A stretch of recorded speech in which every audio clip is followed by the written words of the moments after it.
ఇదిగోండి రోల్ అయితే ఇక్కడ సెట్ చేశాను అనమాట మంచిగా. ఇప్పుడు దీనిలోనే మనం పచ్చడి నూరబోతున్నాం. మొత్తానికి పచ్చడి అయితే నూరేస్తున్నాను అనమాట. రోల్ అయితే ఇలా సెట్ చేసేసుకున్నాను. ముందు పచ్చిమిరపకాయలు అయితే మెత్తగా దంచుకుంటున్నా. పచ్చిమిరపకాయలన్నీ పక్కన పెట్టేసేసుకొని దంచినవి మనం ఏపిన గోంగూర అనేవి వేసుకొని కచ్చా పచ్చాగా అయితే నూరేసుకోవాలి. దాన్ని అయితే నూరుకుంటున్నాను మెల్లగా. చిన్న రోలు కదా అందుకని చెప్పేసి సపరేట్గా నూరుకుంటున్నాను. లేదంటే అన్నీ కలిపేసేసి వేపుకొని కూడా నూరుకోవచ్చు. మీరు కూడా రోట్లో పచ్చడి ఖచ్చితంగా ట్రై చేయండి.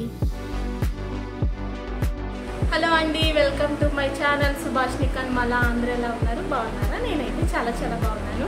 ఈరోజు అయితే పచ్చిమిరపకాయలు వేసి గోంగూర రోటి పచ్చడి అయితే చేస్తున్నాను అనమాట. అది ఎలా చేస్తున్నాను, ప్రాసెస్ ఏంటి అనేది వీడియోకి వెళ్ళి చూద్దామా? వచ్చేసేయండి. ఇదిగోండి గోంగూర. ఇది 3 కట్టల గోంగూర అనమాట. కట్ చేసుకొని ఒక బౌల్లోకి అయితే తీసుకున్నా. దీనిని మంచిగా 2-3 సార్లు కడిగేసేసి మనం పచ్చడిలోకి వాడుకోవడమే. ఇది తీసుకొచ్చి కూడా 2 రోజులు అవుతుంది, అందుకే కొంచెం నలిగినట్టు అయింది గోంగూర. పచ్చడికి ఎప్పుడైనా గోంగూర కొంచెం వాడితే బాగుంటుంది, నిల్వ ఉంటుంది. దీన్ని ఇప్పుడు కడిగేసేసుకొని మనం ప్రాసెస్లోకి అయితే వెళ్ళిపోదాము.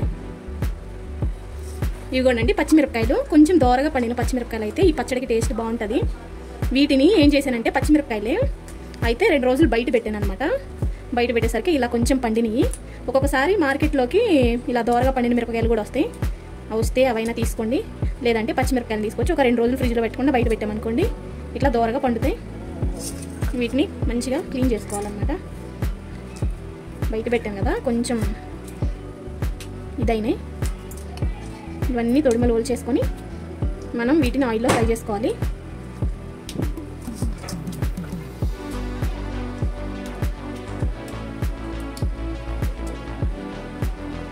ఇది ఎండుమిరపకాయలతో కూడా బాగుంటుంది పచ్చడి, కానీ ఒకసారి పచ్చిమిరపకాయలతో కూడా ట్రై చేయండి. టేస్ట్ మాత్రం చాలా బాగుంటుంది. ఇది గుంటూరు స్పెషల్ అనమాట. మిరపకాయలు చూస్తేనే అర్థం అయిపోయినట్టుంది మీకు. మేము కొంచెం కారం ఎక్కువే తింటామండి. ఇంకా పచ్చళ్ళు కదా, పచ్చళ్ళకి ఇంకా ఎక్కువ కారం తింటాము. ఎందుకంటే ఎక్కువ క్వాంటిటీలో చేసుకుంటాం కాబట్టి అంత కారం అనిపించదు. ఇదిగోండి వీటన్నింటినీ మంచిగా కడుక్కోవాలి. కడిగేసేసి నెక్స్ట్ ప్రాసెస్ ఏంటో వెళ్ళిపోదాం. ఇదిగోండి ఇప్పుడు ఒక మందపాటి బాండి పెట్టేసేసుకున్నా. దీనిలో ఆయిల్ యాడ్ చేస్తున్నాను, మిర్చి వేగడానికి అన్నమాట.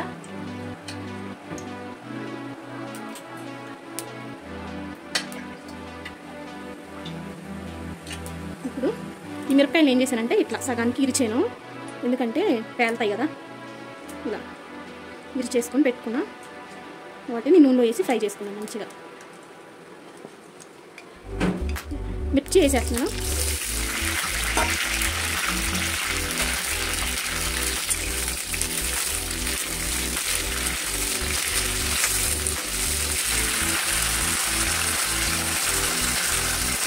కొన్ని వచ్చినట్టున్నాయి అనమాట. వీటిని కూడా ఇరిచేస్తున్నాను. ఎందుకు ఇక్కడ దొరికే మిర్చి మంట ఉండదండి, పచ్చగా ఉంటాయి కదా మిరపకాయలు. అవైతే మంట ఉంటాయి, కానీ కొంచెం తెల్లగా ఉన్న మిరపకాయలు ఎందుకో మంట అనిపించదు అసలు. అందుకే ఎక్కువ క్వాంటిటీలో మిరపకాయలు అయితే తీసుకుంటాం మేము. అదే అక్కడ ఆంధ్రాలో దొరికే మిర్చి అయితే అసలు స్పైసీ చాలా ఉంటుంది, బాగుంటుంది కూడా. పచ్చడికి అయితే ఆ మిరపకాయలు చాలా బాగుంటాయి. ఇప్పుడు ఈ మిరపకాయలు మంచిగా ఆయిల్లో ఫ్రై చేసుకోవాలి.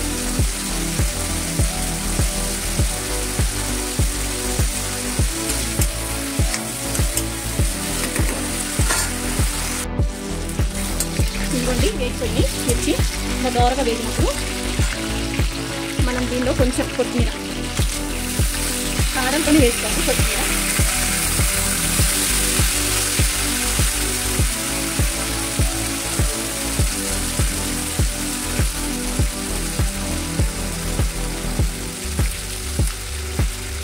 దీన్ని ఇప్పుడు బాగా ఫ్రై చేసుకోవాలి. కొత్తిమీర అంతా మగ్గే వరకు మంచిగా ఫ్రై చేసుకోవాలన్నట్టు.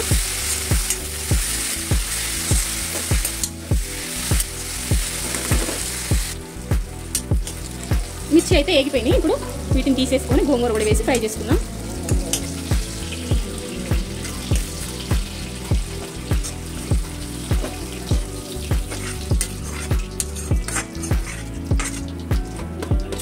ఇదిగోండి మిర్చి అయితే పక్కన పెట్టేసుకుంటున్నాం. ఇప్పుడు ఇదే ఆయిల్లో గోంగూర యాడ్ చేసుకొని ఫ్రై చేసుకుందాం.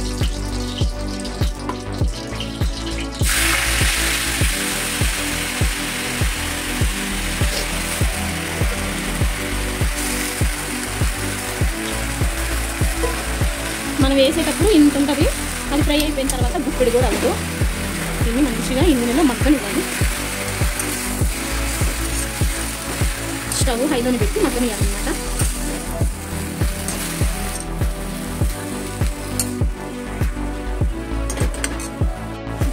ఇదిగోండి గోంగూర అయితే దగ్గరకు వచ్చేసింది. ఇంకొక 2 minutesలో గోంగూర అయితే రెడీ అయిపోయింది. దీనిలో ఉన్న నీళ్ళంతా వెళ్ళిపోవాలన్నమాట. అడుగంటకుండా తిప్పుకుంటూ ఉండాలి.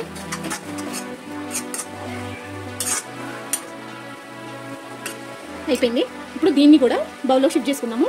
స్టవ్ అయితే ఆఫ్ చేస్తున్నాం.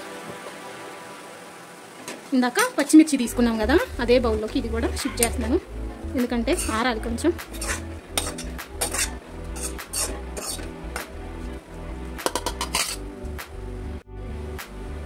ఇదిగోండి పచ్చిమిరపకాయలు గోంగూర అయితే ఫ్రై అయిపోయింది. ఇప్పుడు మనం నూరేసుకున్నాము, రోట్లో నూరుకుంటున్నాం అనమాట. వచ్చేసేయండి.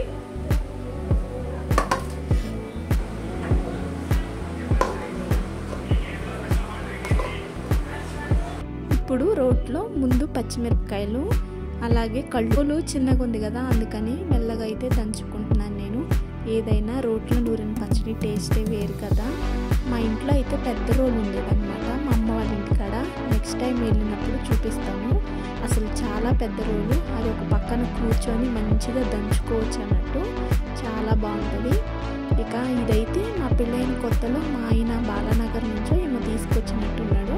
అప్పటి నుంచి ఈ రోల్ అయితే నేను యూజ్ చేస్తున్నాను అనమాట. అన్ని విధాలుగా ఇదైతే ఉపయోగపడుతుంది.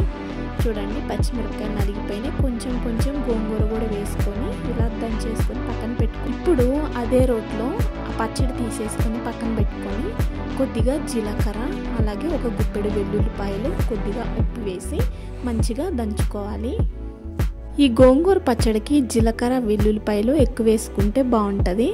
ఇక వెల్లుల్లిపాయలు కూడా వేసుకొనేసేసి నేనైతే దంచేసుకుంటున్నాను. టేస్ట్కి సరిపడా ఉప్పు కూడా ఇప్పుడే యాడ్ చేసుకుంటున్నాను అనమాట, ఎందుకంటే మళ్ళీ మనం ఉప్పు వేయడానికి కుదరదు. ఇప్పుడే ఉప్పు వేసేసుకొని నూరుకోవాలి. పచ్చళ్ళకైనా సరే దేనికైనా మేమైతే రాళ్ళు ఉప్పే వాడతాము, టేస్ట్ పరంగా బాగుంటుంది, అదే మంచిదని కూడా అంటారు కదా. ఇక ఇదిగోండి పచ్చడి అయితే నూరేసేసుకుంటున్నాను. మెత్తగా నూరుకోవాలి పచ్చడి అనేది. మిక్సీలో పచ్చడి వేరుంటుంది, రోట్లో పచ్చడి వేరుంటుంది. ఇక ఒక గుప్పెడు వెల్లుల్లిపాయలు కూడా వేసుకున్నాను అనమాట. జీలకర్ర ఉప్పు నలిగినాయి, ఇంకా వెల్లుల్లిపాయలు కూడా వేసుకొని నూరుకుంటున్నాను. ఎందుకంటే మనం తాలింపులో కూడా వెల్లుల్లిపాయలు వేస్తాము, అందుకని ఒక వెల్లుల్లి రెబ్బ మాత్రం వేసేసుకొని, అదే ఒక ఫుల్ వెల్లుల్లిపాయ వేసుకొని నేనైతే నూరేసేసుకుంటున్నాను. గోంగూర కాంబినేషన్లోకి వెల్లుల్లిపాయ భలే సెట్ అయ్యిద్ది అసలు. గోంగూర పప్పు చేసిన వెల్లుల్లిపాయలు ఎక్కువ వేసుకొని పోపు వేసుకుంటా ఉంటాను నేనైతే. అలాగే పచ్చడికి కూడా వెల్లుల్లిపాయలు ఎక్కువ వేసుకుంటే టేస్ట్ బాగుంటుంది. చాలామంది ఎండుమిరపకాయలతో కూడా గోంగూర పచ్చడి చేస్తారు. ఎంతమందికి ఇష్టమో కామెంట్ చేయండి. నాకైతే రెండు పచ్చళ్ళు అయితే తింటాను, కానీ దేని టేస్ట్ దానికే ఉంటుంది. ఇక రోలు చిన్నగా ఉండడం వల్ల ఇలా కొంచెం కొంచెంగా 2 పార్టీషన్లుగా అయితే చేసుకొని నేనైతే నూరుకుంటున్నాను అనమాట. కొంచెం చేతులకి పని పెట్టాల్సి ఉంటుంది. గోంగూర పెట్టిన తర్వాత అవి నూరేటప్పుడు ఈ రోలు కిందకి లతుక్కుపోతూ ఉంటుంది. కొంచెం కష్టమే కానీ కష్టమైన ఇష్టంగా చేసుకుంటే పచ్చడిని ఆస్వాదించవచ్చు అన్నట్టు.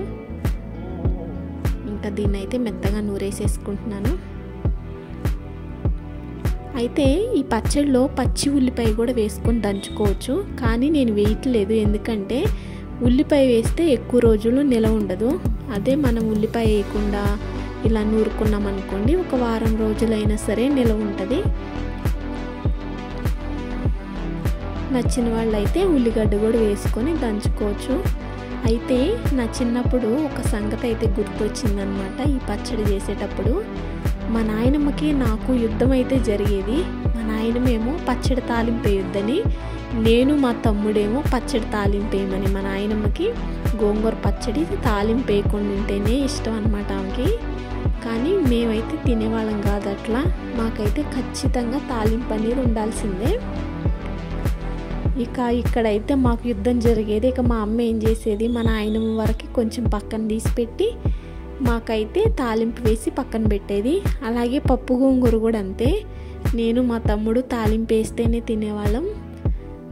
మా నాయనమ్మ అయితే అస్సలు తినేది కాదు, తాలింపు లేకుండా ఆమెకు తీసి పక్కన పెట్టాలి, అప్పుడే తినేది. ఇప్పటికి కూడా పప్పు గోంగూర చాలామంది తాలింపు పెట్టరు, కానీ నేనైతే మంచిగా వెల్లుల్లిపాయలు వేసుకొని తాలింపు వేసుకుంటాను. నాకైతే ఆ టేస్ట్ చాలా నచ్చింది. ఇంకా పచ్చడి అయితే అయిపోయింది, దీన్ని అయితే తీసేసేసుకుంటున్నా. మీకు ఎంతమందికి గుర్తుంది, రోట్లో పచ్చడి నూరినప్పుడు వేడి వేడి అన్నం వేసి కలిపి ముద్దలు పెడతారు చూసారా? అసలు ఎంత టేస్ట్ ఉంటుందంటే ఆ టేస్ట్ ఎంతమందికి ఇష్టమో కమెంట్ చేయండి. నేనైతే చాలా రోజుల తర్వాత మళ్ళీ ట్రై చేశాను. కొంచెం పచ్చడి వేడి వేడి అన్నము వేసుకొని తినేసేసాను అనమాట. చాలా బాగుంది. అప్పట్లో అయితే మా అమ్మ ఇలానే పెట్టేది, పచ్చడి నూరిన తర్వాత అది వేస్ట్ కాకూడదని కొంచెం అన్నం వేసేసి మంచిగా కలిపి పెట్టేదన్నమాట మాకు. కానీ ఏదైనా పాత రోజులే. వాళ్ళు తిన్న తిండే వేరు, మనం తినే తిండి వేరు.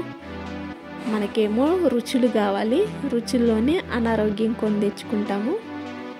ఇక పచ్చడి అయితే అయిపోయింది, నేనైతే పోపేసేసుకుంటున్నాను. అదే బాండీలో కొంచెం ఆయిల్ ఎక్కువే పడుతుంది. ఆయిల్ వేసుకొని హీట్ అయిన తర్వాత పోపు దినుసులన్నీ యాడ్ చేసుకుంటున్నాను. పచ్చడి కాబట్టి కొంచెం ఆయిల్ ఎక్కువే పడుతుంది.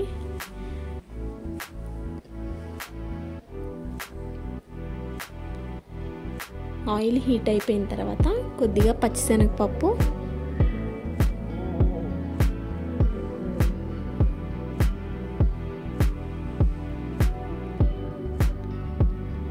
పచ్చిమినపప్పు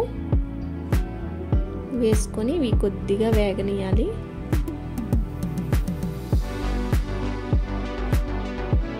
ఇవి దోరగా ఫ్రై అవుతూ ఉంటాయి. ఈ లోపల మనం ఆవాలు జీలకర్ర కూడా యాడ్ చేసుకోవచ్చు.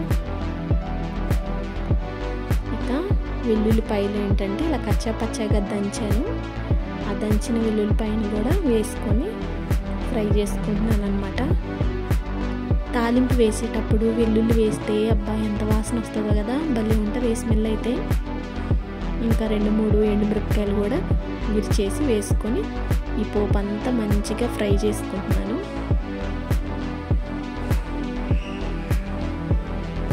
పోపు ఎంత బాగా ఫ్రై అయితే పచ్చడైనా కర్రీ అయినా అంత టేస్ట్ వస్తుంది.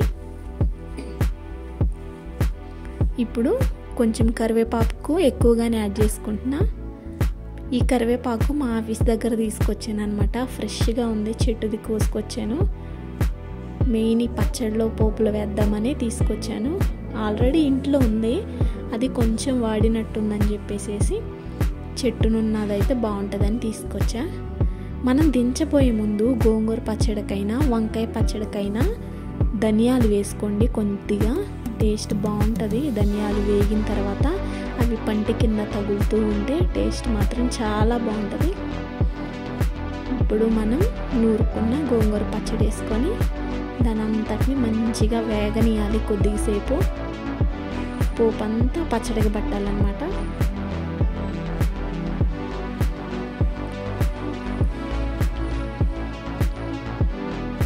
నేనైతే స్టవ్ ఆఫ్ చేసుకుంటున్నా.